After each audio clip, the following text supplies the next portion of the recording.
quand on discute avec nos amis, et peut-être pour peut-être certains parmi nous, on vit dans une époque où on a peut-être abandonné l'idée d'un jugement dernier, un temps où tout prendra fin, on se retrouvera devant le trône de Dieu et Dieu examinera qui on est, ce qu'on a fait, ce qu'on n'a pas fait, ce qu'on a dit et ce qu'on a pensé.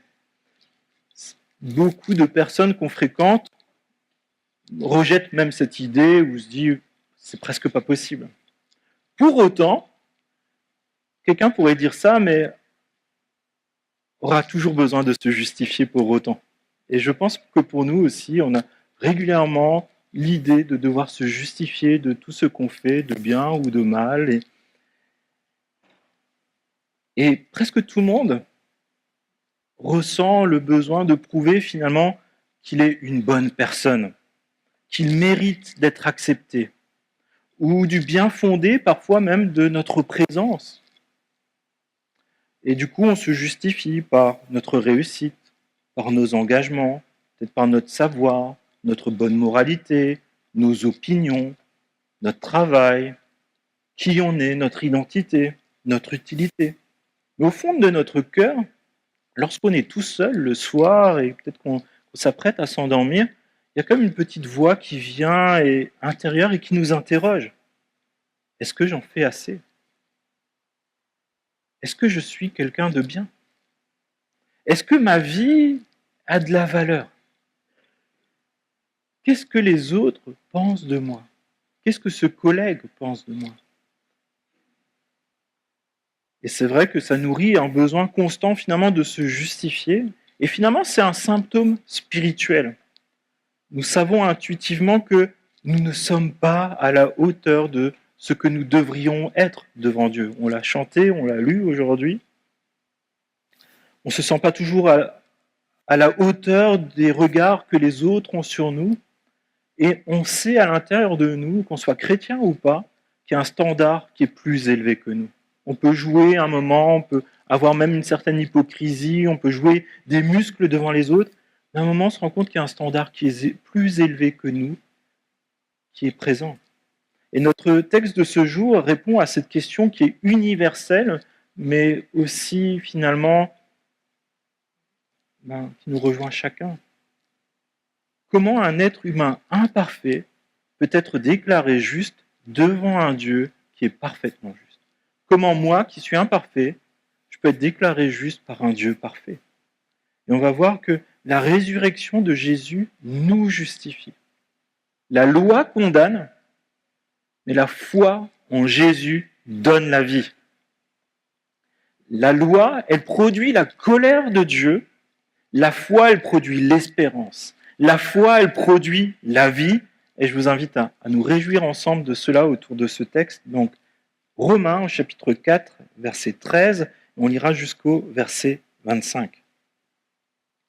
En effet, ce n'est pas par la loi que la promesse de recevoir le monde en héritage a été faite à Abraham ou à sa descendance, mais c'est par la justice de la foi. Car si l'on devient héritier par la foi est dépourvue de sens et la promesse sans effet. En fait, la loi produit la colère de Dieu, puisque là où il n'y a pas de loi, il n'y a pas non plus de transgression. C'est donc par la foi que l'on devient héritier pour que ce soit par grâce et que la promesse soit assurée. Et toute la descendance, non seulement à celle qui dépend de la foi, mais aussi à celle qui a la foi d'Abraham. En effet, Abraham est notre père à tous, comme cela est d'ailleurs écrit. Je t'ai établi père d'un grand nombre de nations.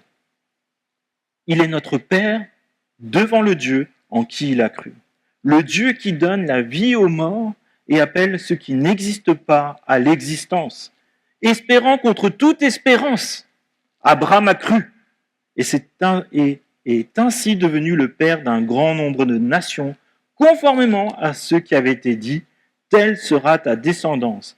Sans faiblir dans la foi, il n'a pas considéré que son corps était déjà usé, puisqu'il avait près de 100 ans, ni que Sarah n'était plus en état d'avoir des enfants. Il n'a pas douté par incrédulité de la promesse de Dieu, mais il a été fortifié par la foi et il a rendu gloire à Dieu car il avait la pleine conviction que ce que Dieu promet, il peut aussi l'accomplir. C'est pourquoi cela lui a été compté comme justice. Or, ce n'est pas pour lui seulement qu'il est écrit que la foi a été portée à son compte, mais c'est aussi pour nous. Elle sera portée à notre compte puisque nous croyons en celui qui a ressuscité Jésus, notre Seigneur, lui qui a été donné à cause de nos fautes et qui est ressuscité à cause de notre justification. Amen. Donc, je dois avouer qu'aux Romains, il y a des phrases parfois un peu complexes, mais on les regarde tranquillement ensemble. Et si on ne comprend pas tout, ce n'est pas grave, mais je pense qu'il y a des choses qui ressortent et qui nous permettent de grandir dans notre foi, chacun pour sa part. Je reprends la première partie qui nous dit que la loi, elle produit la colère de Dieu. Verset 13. En effet, ce n'est pas par la loi que la promesse de recevoir le monde en héritage a été faite à Abraham ou à sa descendance, mais c'est par la justice de la foi. Car si l'on devient héritier de la loi, la foi est dépourvue de sens et la promesse sans effet. En effet, la loi produit la colère de Dieu, puisque là où il n'y a pas de loi, il n'y avait pas non plus de transgression. En fait, là, ce qui est dit, c'est que la loi, elle est là pour démontrer notre rébellion à ce que Dieu désire pour nous et ce qui nous révèle de ce qu'il a prévu pour nous. Et alors, je pense que ça arrive dans d'autres familles aussi, mais imaginez un enfant le soir, dans sa chambre, sous sa couette, et vous voyez de la lumière qui sort de sa couette. Que fait-il? Il scrolle, peut-être il joue aux jeux vidéo. Et si un enfant prend finalement la liberté de jouer aux jeux vidéo le soir, ce n'est pas nécessairement une bonne habitude pour sa croissance, pour sa concentration à l'école, pour son développement. Si nous ne lui interdisons pas, l'acceptons ou le tolérons, ça peut passer, surtout pendant les vacances. Mais si nous l'interdisons, si nous disons à l'enfant, non, tu n'as pas le droit de monter ton jeu vidéo dans ta chambre et encore moins d'y jouer la nuit, mais que l'enfant le fait quand même, on le retrouve sous sa couette, en train de jouer. Qu'est-ce qu'a fait l'enfant? Ouais, il a délibérément désobéi aux parents. C'est de la rébellion envers le parent, parce que le parent, il a cette responsabilité de mettre en place des règles et de les faire respecter pour que son enfant grandisse bien. Est-ce que le parent, est-ce qu'il a raison de punir cet enfant qui a désobéi volontairement? Oui? Tout le monde est d'accord? Oui? Ouais. Et nous? Lorsqu'on désobéit à Dieu, volontairement ou involontairement, parfois est-ce qu'on n'est pas un peu comme cet enfant qui essaie de cacher cette rébellion sous une couette?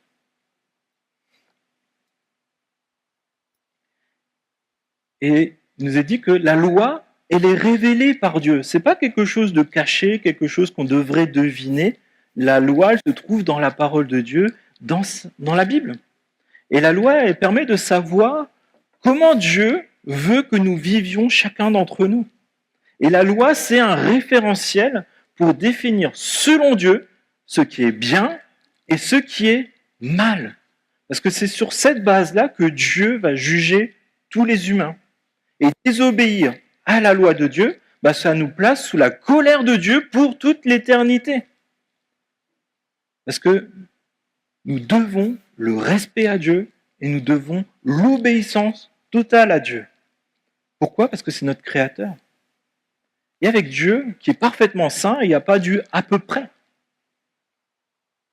Et c'est là où il y a quelque chose qui est fondamental, c'est que la loi ne peut pas nous sauver. Même si on disait, voilà, je fais tous mes efforts pour essayer de ne pas faire cette bêtise-là, c'est pas ça qui va nous sauver, c'est pas ça qui va nous justifier devant Dieu et que Dieu nous dise, ah oui, tu as fait beaucoup d'efforts dans ce domaine-là, hein. C'est pour ça que maintenant, tu es sauvé pour l'éternité, que tu n'es plus un rebelle. Non, c'est pas ça que Dieu dit. Et il faut être honnête, c'est très difficile pour nous de respecter totalement tout ce que Dieu nous demande. C'est pourquoi on a impérativement besoin de constater qu'on n'y arrive pas.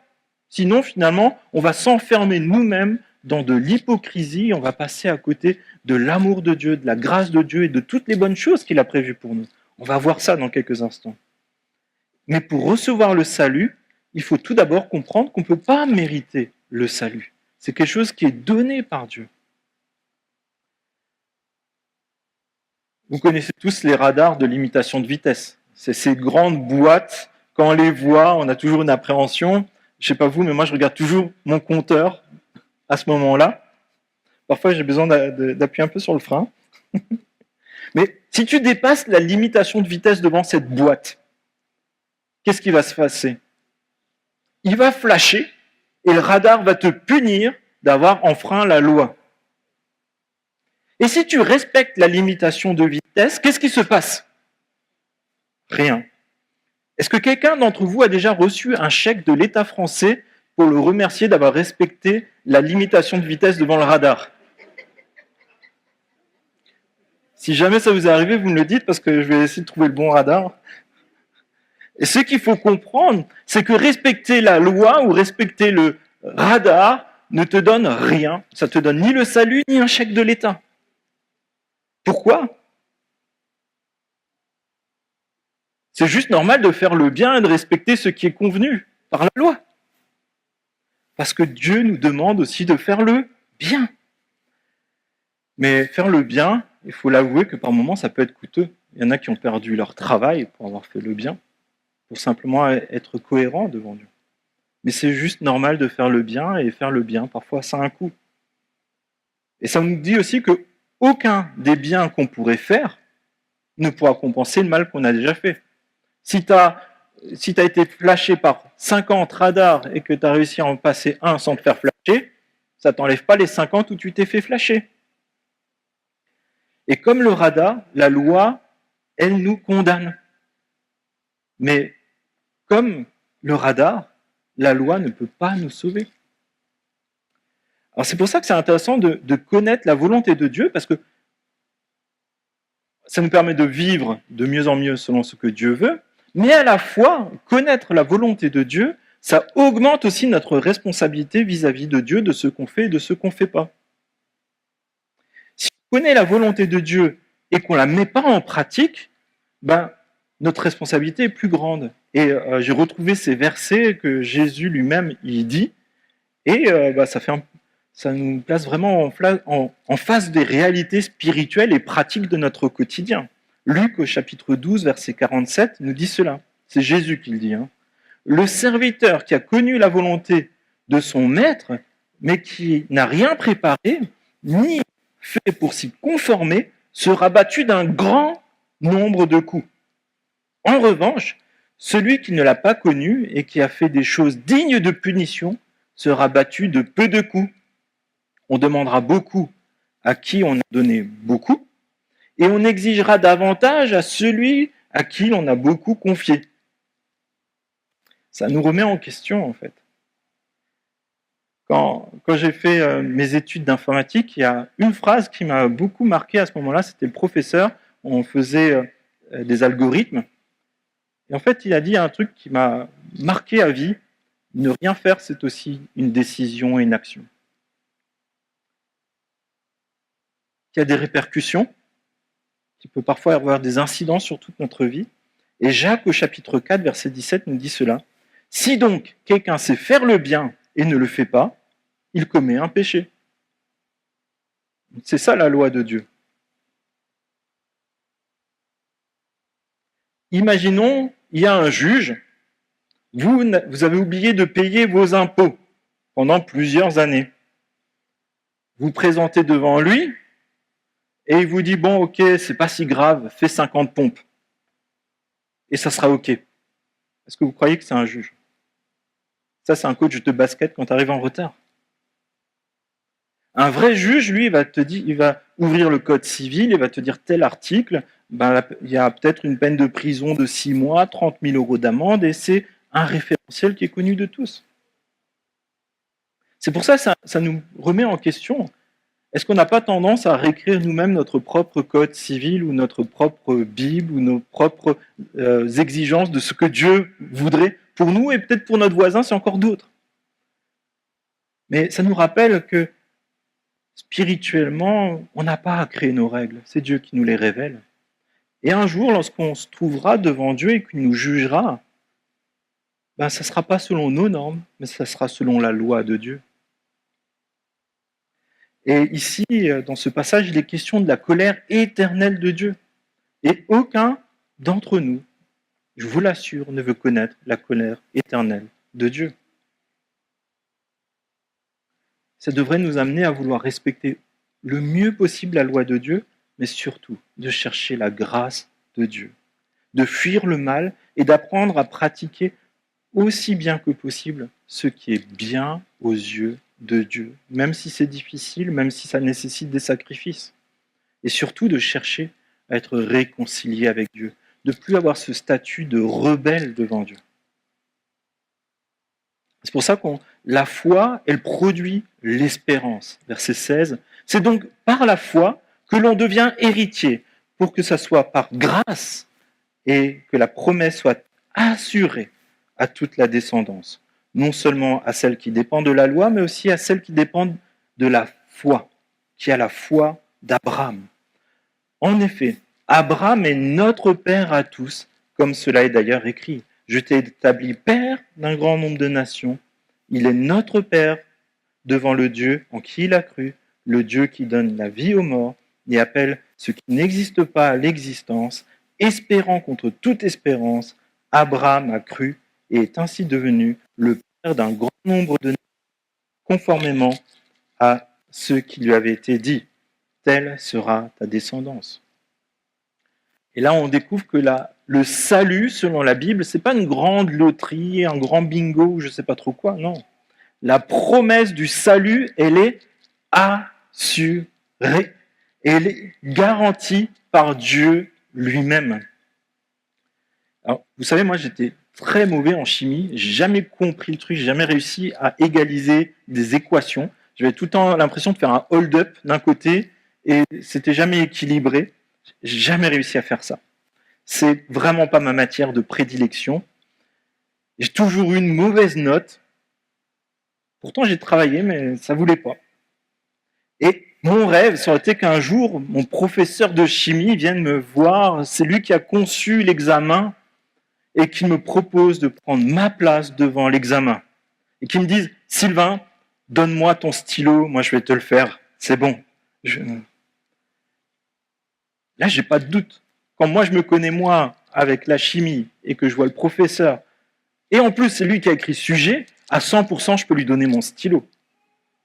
Et tu peux agir de la même façon dans ta vie et faire totalement confiance à Dieu parce que c'est lui qui connaît totalement qui tu es, où tu en es et qui peut réussir l'examen de ta vie. C'est aussi Jésus qui a parfaitement accompli tout ce qu'exigeait la loi. Il n'a jamais été flashé par aucun radar. Il a toujours obéi parfaitement à Dieu et il n'a pas fait le mal, mais il a aussi fait le bien qu'il devait faire. Et comme ce professeur aujourd'hui, qui propose de passer cet examen à ta place, en fait, Jésus il te propose de passer cet examen à ta place et de récupérer la note de Jésus. C'est-à-dire que Jésus, il t'impute sa justice. Devant Dieu, tu n'es plus rebelle. Devant Dieu, tu es fils de Dieu. Et Dieu accomplit des miracles. Au verset 17, il est notre Père devant le Dieu en qui il a cru, le Dieu qui donne la vie aux morts et appelle ce qui n'existe pas à l'existence, espérant contre toute espérance. Abraham a cru et est ainsi devenu le Père d'un grand nombre de nations, conformément à ce qui lui avait été dit, telle sera ta descendance. Et là, j'ai envie de t'encourager, j'ai envie de te dire, là où se trouve ce qui est mort, Dieu donne la vie. Peut-être des choses qui sont mortes à l'intérieur de toi, peut-être tu n'as plus d'espoir, mais Dieu est celui qui peut te donner l'espoir, de manière sûre et certaine. Dieu est capable de créer même ce qui n'existe pas. Dieu d'une masse informe, il a créé tout l'univers. Dieu de la terre, il a créé l'homme. C'est pour ça que ça nous permet d'espérer contre toute espérance, en faisant confiance à ce grand Dieu qui est tout-puissant, qui nous aime et qui veut notre bien. Dieu, il est suffisamment puissant pour accomplir des miracles qui dépassent tout ce qu'on pourrait imaginer et même rêver. Et nous pouvons faire confiance à ce Père qui est dans le ciel parce qu'il nous aime, il veut notre bien. Et il veut nous donner des bonnes choses, il veut nous donner cette assurance qu'il sera toujours avec nous et qu'il nous donnera toujours ce qui est le mieux pour nous. Et même si Dieu, alors qu'on lui demande peut-être quelque chose avec tout notre cœur, peut-être depuis des années, il ne répond pas, peut-être ça va dire plus tard, peut-être ça va dire non à notre demande parce que ce n'est pas dans le projet de Dieu, il a quelque chose de meilleur pour nous. Nous savons déjà que nous avons reçu le meilleur dès aujourd'hui, être avec Jésus-Christ pour l'éternité. Et ça nous pose cette question, dans notre foi, est-ce qu'on est des pères et des mères spirituels? Ce qui fait l'héritage d'Abraham, c'est pas ce que Abraham a fait pour Dieu. Qu'est-ce qu'Abraham a fait pour Dieu? Qu'est-ce que nous, on aurait fait pour Dieu? L'héritage d'Abraham, c'est ce que Dieu a fait pour Abraham. Ton héritage, c'est ce que Dieu a fait pour toi. Vous savez, Abraham, il a eu des doutes toute sa vie. Mais Abraham, au moment décisif, il a cru dans les promesses de Dieu révélées. Et ça défiait toute logique humaine.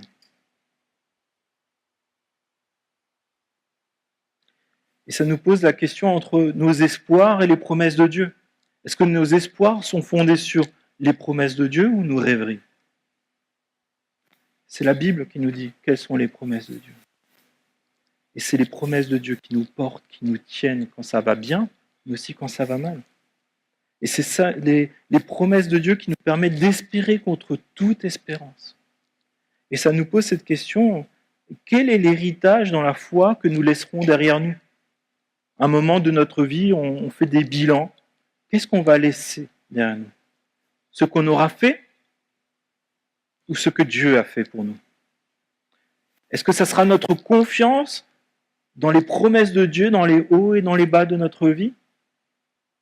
Est-ce que ça sera notre ferveur à découvrir qui est Dieu chaque jour, chaque semaine? De ne pas être dans le contentement, mais dans cette faim et dans cette soif spirituelle. Est-ce que c'est ça qu'on laissera comme encouragement autour de nous? Est-ce que ça sera de proclamer les promesses de Dieu, combien Dieu a été fidèle à tous les moments de notre vie? Et la foi, elle produit une espérance qui est puissante, car Dieu peut accomplir ce qui est impossible aux hommes. C'est quand la dernière fois qu'on en a repris conscience de ça? On n'est pas là pour juste être des chrétiens du dimanche, mais être des chrétiens chaque jour qui placent leur confiance en Dieu. Parce que la foi, elle produit la vie. Verset 19. Sans faiblir dans la foi, il n'a pas considéré son corps qui était déjà usé, puisqu'il avait près de 100 ans, ni que Sarah n'était plus en état d'avoir d'enfant. Il n'a pas douté par incrédulité de la promesse de Dieu, mais il a été fortifié par la foi. Et il a rendu gloire à Dieu, car il avait la pleine conviction que ce que Dieu promet, il peut aussi l'accomplir. C'est pourquoi cela lui a été compté comme justice. Ce n'est pas pour lui seulement qu'il est écrit que la foi a été portée à son compte, mais aussi pour nous, y compris nous à Varennes. Elle sera portée à notre compte puisque nous croyons en celui qui a ressuscité Jésus, notre Seigneur, lui qui a été donné à cause de nos fautes et qui est ressuscité à cause de notre justification. À vue humaine, il n'y avait aucune chance qu'un homme et une femme aussi âgés qu'Abraham et Sarah puissent encore concevoir un enfant, accoucher et encore l'élever. Et là où humainement il n'y avait plus de solution, Dieu a agi avec puissance et il rend ce qui est impossible possible. Ce qui était mort, Dieu redonne la vie. Dieu est fidèle dans ses promesses. Et contre toute espérance humaine, Abraham croit en la promesse que Dieu lui-même lui assure et lui garantit. Et Dieu a attendu qu'Abraham et Sarah soient rationnellement incapables, par leur propre force, d'avoir cet enfant. Pourquoi? Parce que Dieu voulait agir par un miracle pour la naissance d'Isaac, qui amènerait à la venue de Jésus et qui amènerait au fait que nous-mêmes, nous puissions être enfants de Dieu. Et c'est pour ça que j'ai envie de te dire, rien n'est perdu. Peut-être tu te dis, à vue humaine, ma vie est fichue, j'ai tout perdu, j'ai gâché, j'ai fait des mauvais choix, il y avait des mauvaises circonstances dans ma vie que je subis encore aujourd'hui. J'ai envie de te dire ça. Dieu, lui, n'a pas dit son dernier mot avec toi. Dieu veut encore t'amener à le connaître davantage et à te donner la possibilité de te réjouir des bonnes choses qu'il veut te donner. Dieu peut encore agir de manière extraordinaire dans ta vie, dans ta famille. Et même si Dieu n'intervenait pas, dans une situation qui est peut-être lourde, qui est peut-être pesante, Dieu te dit que même dans ça, tu peux lui rendre gloire et qu'il est avec toi. Et que dans l'avenir, si ce n'est pas dans ce monde, ça sera dans l'éternité avec Dieu, tu as un avenir merveilleux avec Dieu. Et ça nous amène à finalement un peu au centre de ce passage, rendre gloire à Dieu. Mais il a été fortifié par la foi et il a rendu gloire à Dieu.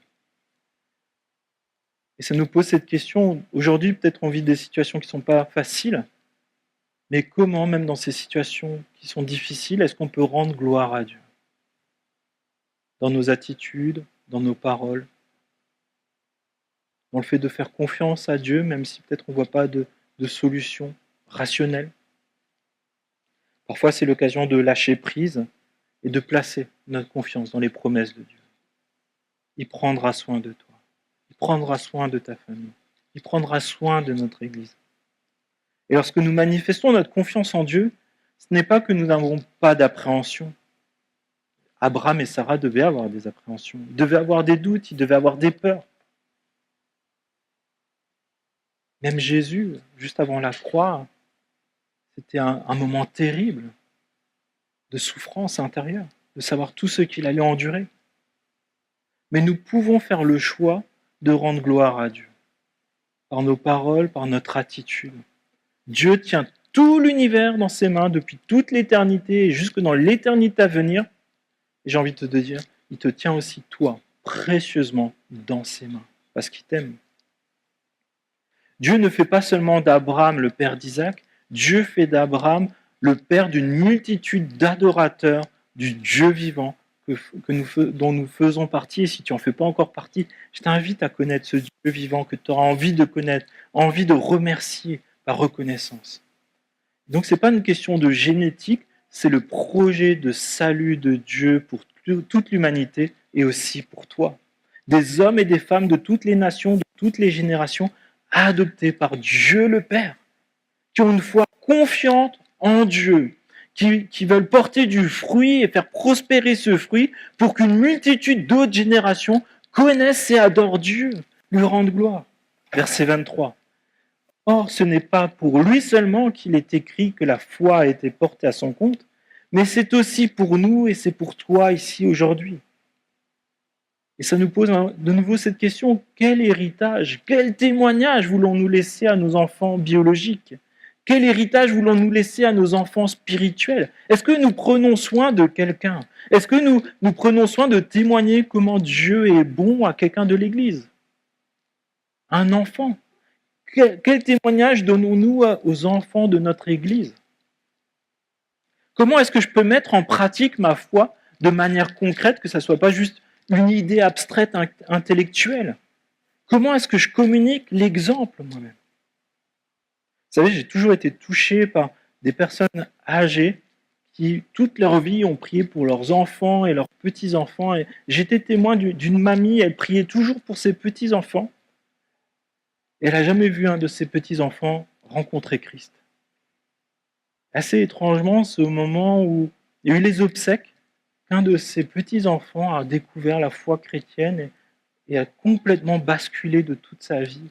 Il est sorti de l'occultisme, il est sorti de la drogue, il est sorti de plein de choses qui le tenaient prisonnier.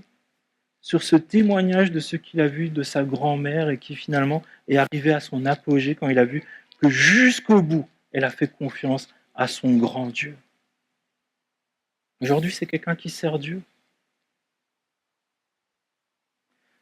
Ce ne sont pas des hommes qui accomplissent des prodiges, mais des personnes qui ont un témoignage confiant envers Dieu dans leur parcours de vie. Parce qu'Abraham a cru, sa foi a été une bénédiction pour toute l'humanité.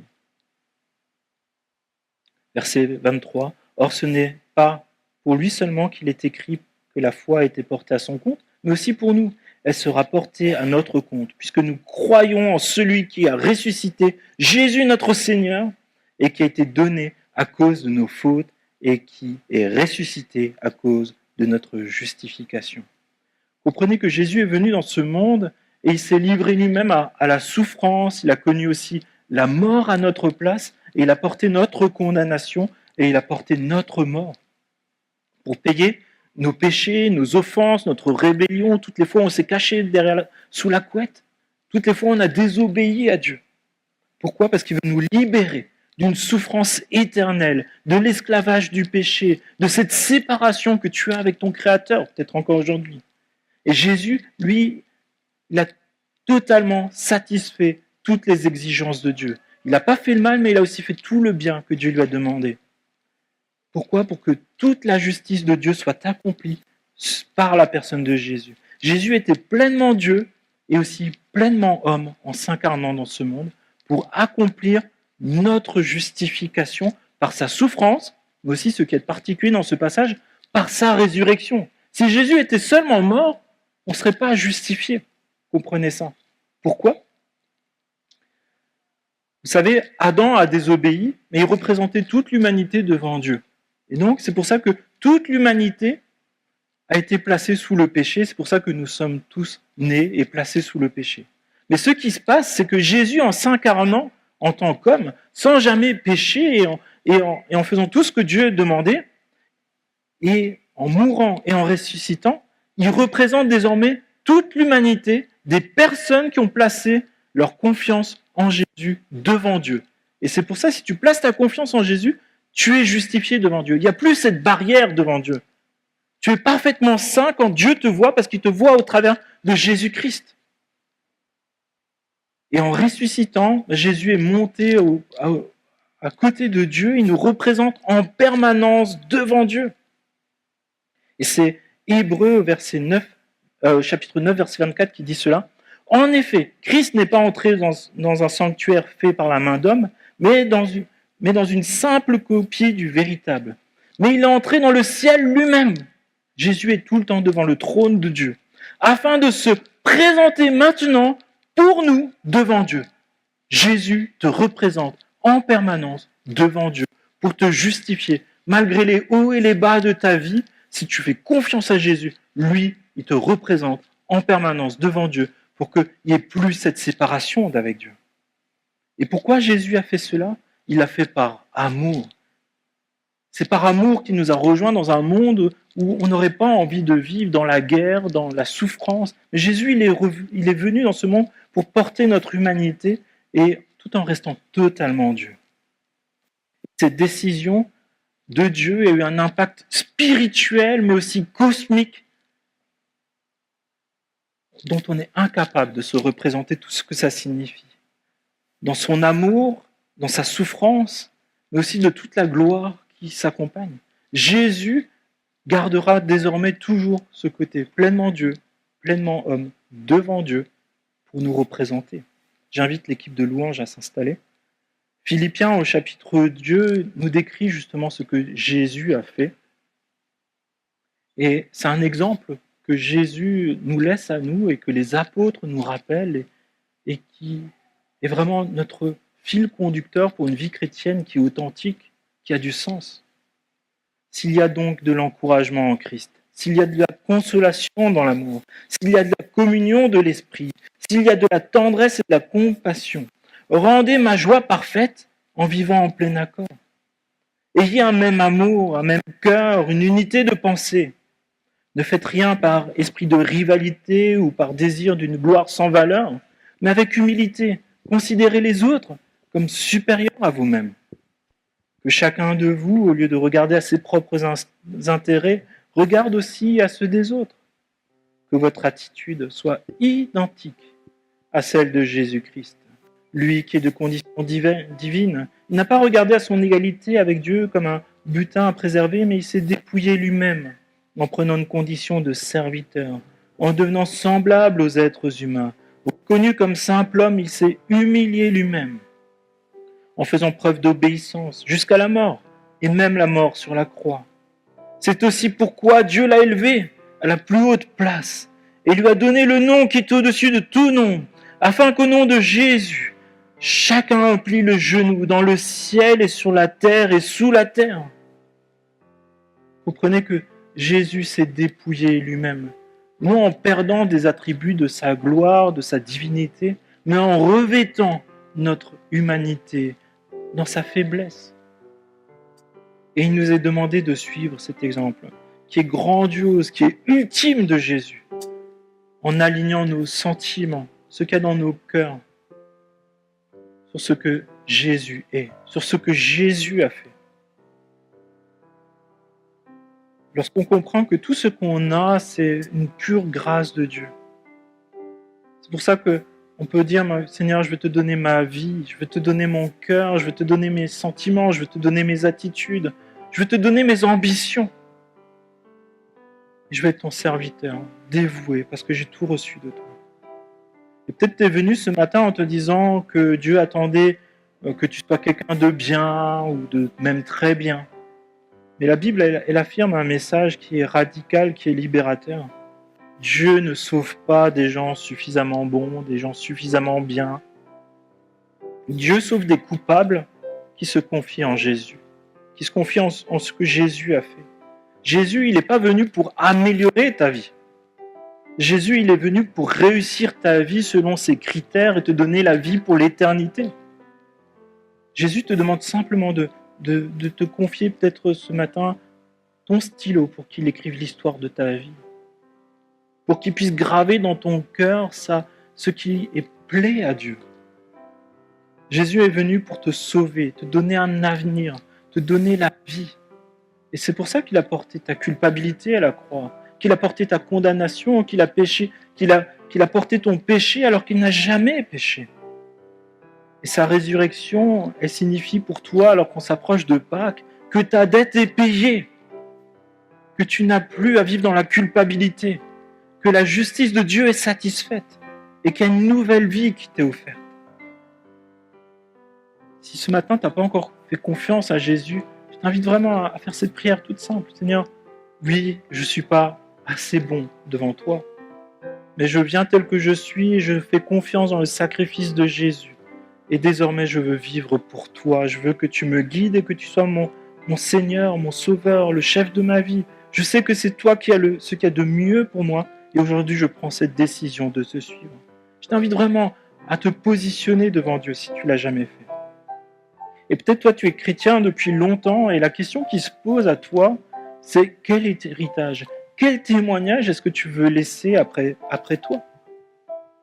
Est-ce que ça sera ce que tu auras fait, ce que tu auras dit ? Ou est-ce que c'est ce que Dieu a fait pour toi ? Et les miracles dont tu as été spectateur dans ta vie, dans la vie des personnes que tu côtoies ? Est-ce que ce qui restera de moi, est-ce que c'est ce que j'aurais fait pour Dieu ? Ou est-ce que Dieu a fait pour moi et les gens que j'aime ? Je nous invite juste à réfléchir à ça. Quelle est la trajectoire que je désire pour ma vie ? Est-ce que je fais réellement confiance à Jésus ? Est-ce que ce n'est pas un temps que Dieu donne aujourd'hui pour peut-être tout à nouveau placer notre confiance en lui ? Tout à nouveau peut-être rejeter le contentement d'une vie chrétienne qui n'est pas centrée sur Dieu, mais qui est peut-être centrée sur nous ? Qu'est-ce que Dieu désire pour moi ? Comment est-ce que je peux faire un pas simple et pratique cette semaine pour moi ?